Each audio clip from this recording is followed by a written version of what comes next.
We have been talking a lot about breaking out of business prison.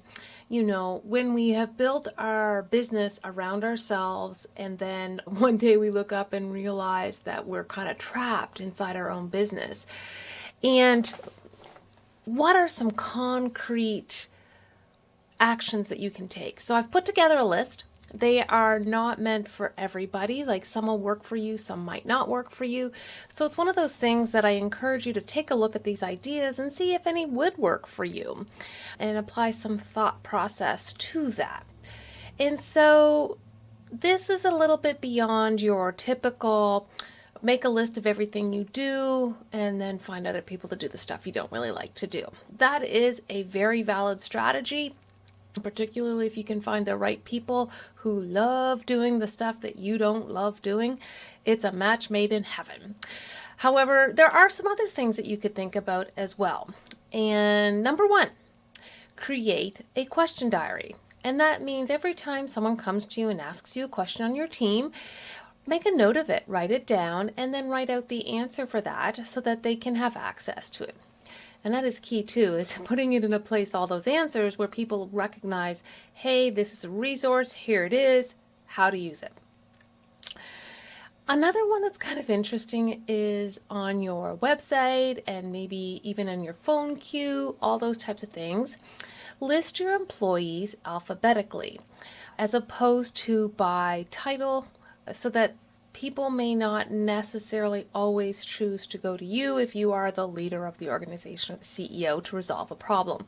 Maybe there's another person with the right title that can help them. And so by listing them alphabetically, you're kind of giving yourself another chance to get out of the loop on some of those questions. Number three, don't go to any client meetings alone.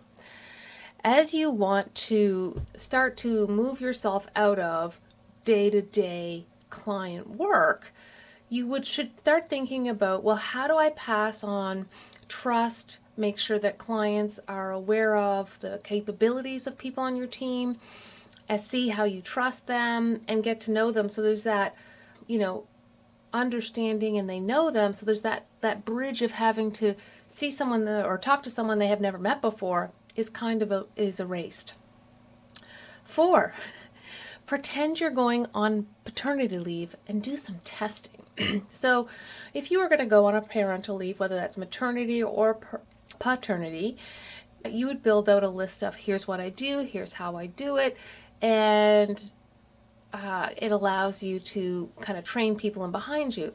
Well, if you pretended you were going to do that, you could actually have almost a system where you pretend you're going away, but just go away for a couple of days, then come back and evaluate where were the gaps, fix the gaps, go away a little longer, etc. And this way you can start to really build out that confidence in your team that they can handle it while you're gone. Number 5, communicate your company values. This is an interesting one that we probably only do maybe once a year at our strategic planning session or some kind of staff function. But I would like to encourage you to do it more often. A lot of times, we think people have heard us, but we need to say it so many times. And some of the counseling I've received is that say it until you're tired of saying it, and then keep saying it, because that's when people are actually almost starting to absorb it and really live it. And then once you've done that, demonstrate how decisions can be made when they're dealing with clients or bigger decisions that normally you would input on going forward, but you can kind of train them, hey, does it match this value? Does it match this value? Then I will support your decision as you do that. Number 6, document your sales process. Now, we talked a bit about documenting process for that parental leave, but just focusing strictly on sales. This is where it gets interesting, because a lot of times if we've been the salesperson for the organization, it's so natural to us sometimes, or the exact opposite. But if it's natural to you, how do you train others to actually be able to execute the same way you do? And that would be documenting the process. And maybe it's not, maybe it's a set of questions, maybe it's a methodology, maybe it's a philosophy of I want them to feel like this, and then I want them to feel like this, and this is the solution. And so there's a number of different ways to approach sales, but having that documented, and then of course for your maternity leave or paternity leave, you're going to do the training. Number 7, limit complexity. This is key. If you can make it as simple as possible, then there's less chances that something will go wrong. So keeping complexity at bay. We have a natural tendency sometimes to want to make things more complex. It's just how our mind works. But if we can continue to strip away, and evaluate your processes at least once a year to make sure they're as simple as possible. Number 8, avoid customization. If you're on the sales call by yourself with a client and they ask for something special and you can do it, there's a very big tendency as the owner to go, for sure, we can do that for you. And then what that has done is trapped you in that situation if no one else in the organization is able to execute on that customization. So as much as possible, avoid customization, if not altogether.